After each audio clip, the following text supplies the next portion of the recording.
Hello, everybody. Today's review is going to be of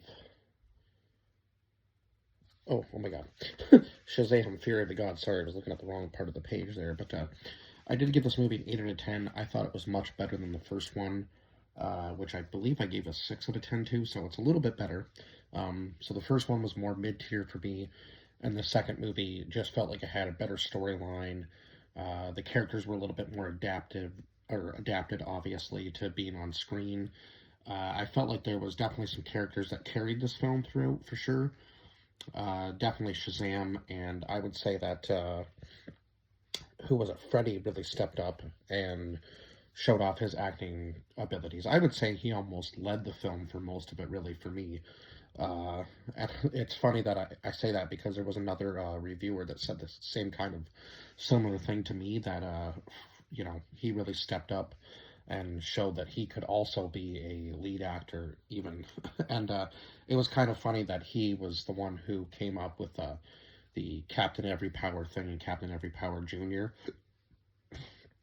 I just thought that was kind of funny that you know he kind of almost wanted to be like the leader of the team, but we all know that Shazam himself is clearly the one who's the most powerful, right? So we will go over the casting list because it is quite an extensive cast list, actually. And everybody had a role to play in this movie, just like in the very first one, too. Um, of course, obviously, in the first one, I think it wasn't right up until the very end of the movie that all of them had their powers, right? So in this movie, they already are pretty well learning everything they can about their powers. Obviously, there's still some stuff to touch on, but I mean, they're slowly learning their abilities, each of them, and each one has a different ability, obviously, which I think they probably could have touched on a little bit more in this film. But they did show you a little bit, like here and there, of what each person kind of had in their arsenal, I suppose, a little bit, but there was definitely more that they could have shown for sure. So Zachary Levi returning as Shazam, obviously. Jack Dylan Grazer returning as Freddie Freeman. Adam Brody, who played superhero Freddie. Rachel Zegler, who played Anthea. Ross Butler, who played superhero Eugene. DJ Cotrona, who played superhero Pedro. Grace Caroline Curry, who played Mary Bromfield and superhero Mary, because by the time this film came out, she was already old enough to play both parts, so it just kind of worked out for her really well. And it was cool to just see her, that she was so much older than the rest of them that they didn't really have to change anything for her. Megan Good played superhero Darla. Lucy Liu played Calypso. Damon Hansu played the Wizard. Helen Mirren played Hespera. Faith Herman played Darla Dudley. Ian Chen played Eugene Choi. Jovan Armand played Pedro Pena. Marta Milans played Rosa Vasquez, and Cooper Andrews,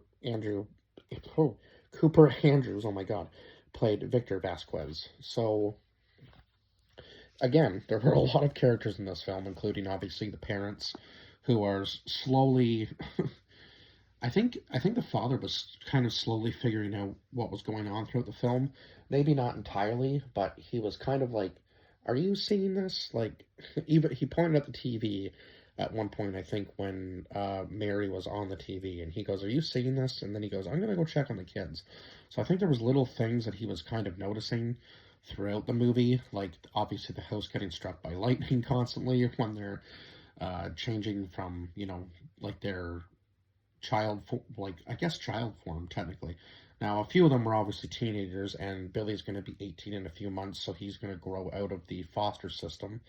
And he's kind of hanging on to the whole family dynamic because obviously he lost his dad, and his mom abandoned him at a very young age, so he was kind of thrown all throughout the foster system, unfortunately. And I believe when he went to visit his mom in the very first movie, there wasn't very much of a healthy interaction between the two of them.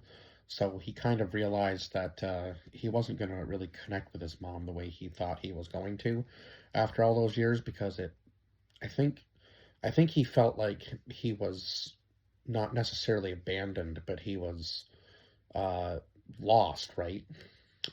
like his mother lost him and was just never able to find him. I feel like that was kind of the thing that he was hoping for anyway, but not he didn't get what he wanted right out of that. So now he's kind of established in this new family, and obviously him and Freddy hit it off pretty much right away, I think, in the first film, and they've become pretty brotherly themselves, obviously. And he feels pretty protective of Freddy because he's a slight bit older, which is why I find it comical that Freddy's always trying to act like the older brother, but um, Billy is always there to protect him, right? And obviously Freddy does have he does stand up for himself. Like I will give him that for being partially disabled. I can't exactly remember what happened to him, but I know he has to walk with that crutch all the time. I can't remember exactly what he had. I have to go back and watch the first movie, but at least he has a very good sense of humor about it, right? Um, and of course, he meets this girl, um, Anthea, and she just goes by Anne, obviously at the school. So I guess she was supposed to meet him, and obviously her sisters Calypso and where was it? Hespera. So she was trying to get all of the champions of Earth together, and they were supposed to capture them, right? And of course, they only end up getting Freddy in the end of it all, and the rest of them are they end up separating Freddy from the rest of them and trap Shazam and the rest of them in this giant dome. And their plan was to plant this seed so that they could grow their tree on Earth and kind of, I guess, restore their own powers in a sense, or kind of, I guess, force their world onto the world that they were on now, because they were the daughters of Atlas. So Atlas had all of his powers stolen, and I believe that Atlas's powers were given to each one of the heroes that we see in the film. So like Shazam had his own powers, and then Mary and so on and so forth. They all had like one of the powers of Atlas, and so when he broke the staff in the first movie, Shazam did. Um, he broke the barrier between the two worlds, and that's how they were able to travel through and retrieve the staff and be able to put it back together again. And then they go to the wizard to put it back together actually. Yeah, because the wizard was even shocked to, I guess, see them, even though they had trapped him. So I'm not exactly sure, um, or I guess he wasn't sure how they ended up with the staff, right?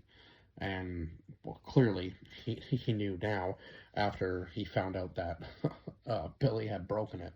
So the wizard was not very happy with Billy throughout the entire movie, obviously knowing that he had broken the barrier between the two worlds, and that now, obviously, these gods were going to be able to somehow, kind of take over Earth. Now, it was kind of funny in the end because the one sister goes off and basically on just a giant rampage and with this dragon creature and plants the tree, and then all these other creatures come out of the tree.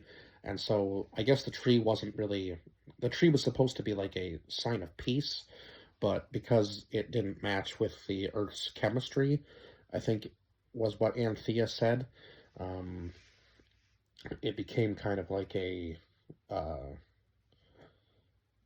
yeah, I don't really know, like almost like a demonic entity type thing, where, in a sense, I guess, would be the best way to describe it, where wasn't doing what it was supposed to do, yeah. But the oh my God, Calypso had just gone off the rails at this point, and she tried to kill Hespera, and she ended up taking Anthea's powers for not that long, but long enough to make it impossible for Anthea to even do anything. Luckily, Hespera was alive long enough to close the dome on just her and Shazam, or just Calypso and Shazam was able to use his powers to overcharge the staff and defeat Calypso and the dragon and destroy the tree. So all of the creatures that came from the tree uh, would perish as well, right? So like the Minotaur, uh, I believe it was the Harpies, the Unicorns. Um, what else was there? There was the Cyclops. I can't remember what the weird looking thing, like it was almost like a lion with wings type thing. I'm trying to think of the name of it. I can't right now. But anyway, I believe they were all of like Atlas's.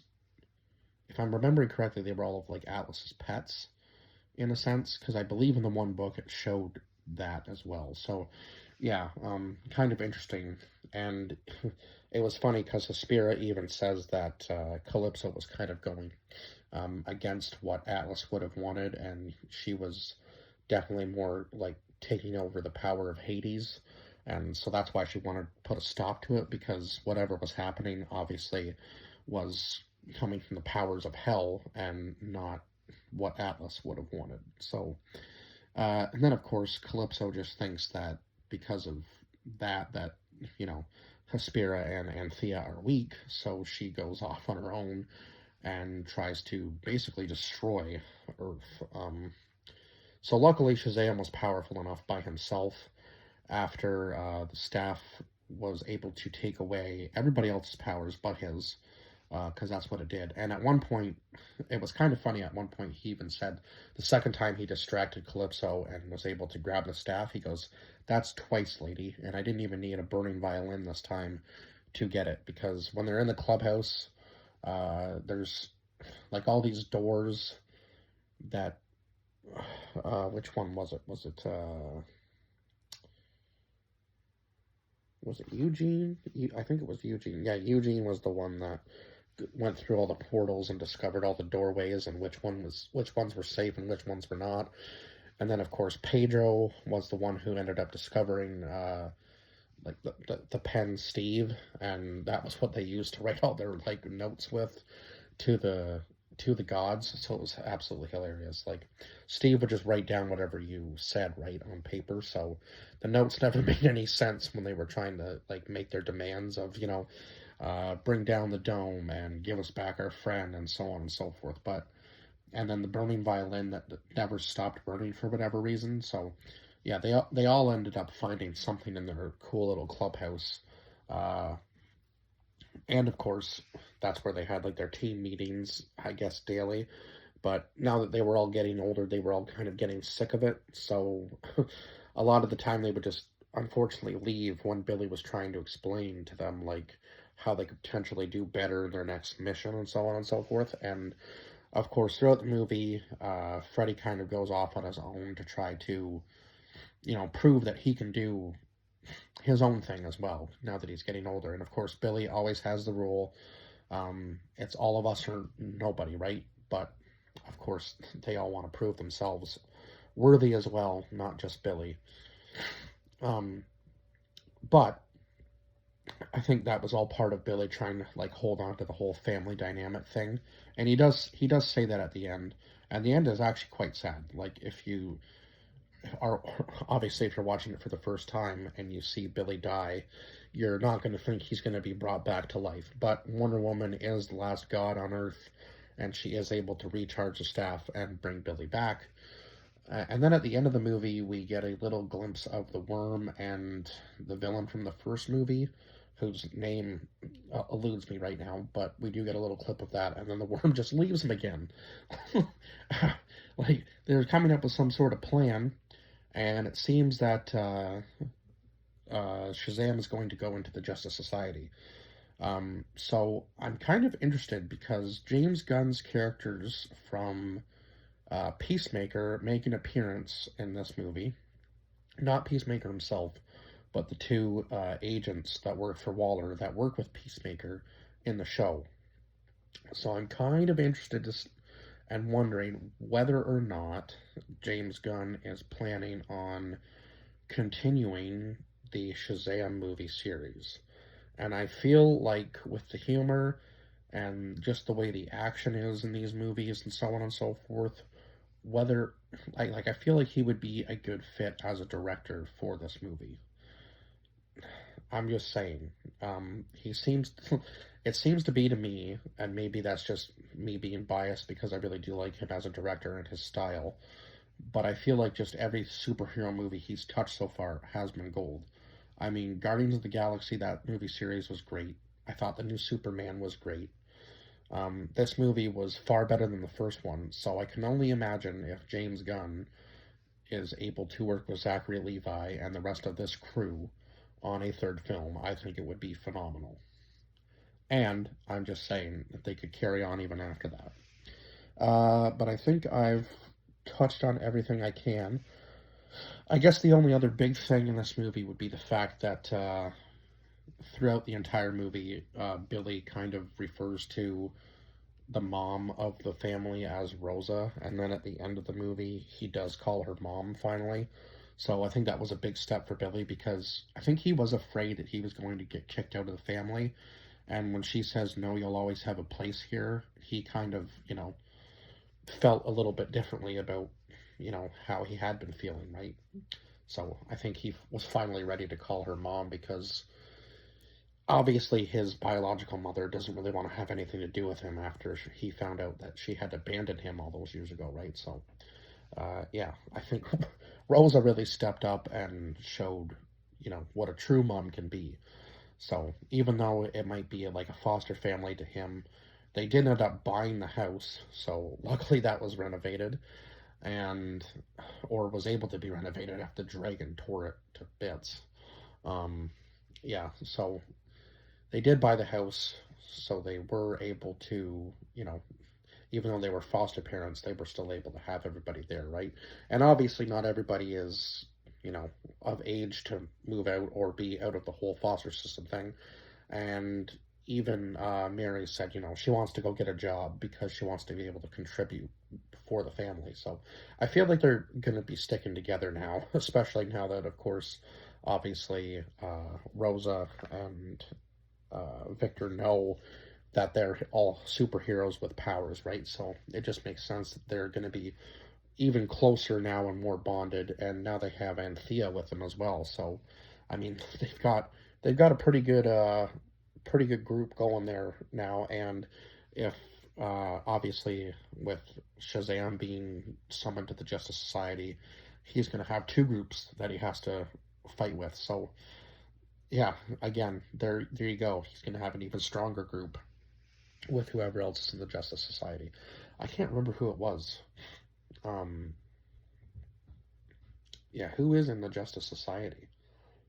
I'm trying to remember. I'm gonna have to actually look that up to see who else would be there with Shazam, because I believe he would probably be the most powerful one there. I can't remember exactly, but I feel like he probably is. Anyway, I've rambled on enough now about possible theories of what could happen, I guess. So, uh, 8 out of 10 for this film. I think I said that at the beginning. If I got it, I might have actually read the wrong one, but yeah. No, I think I did say 8 out of 10, and then I gave the first one a 6 out of 10. Yeah, I did say that. But anyway, I've said it again now, and I will see you guys in the next review. Bye bye for now.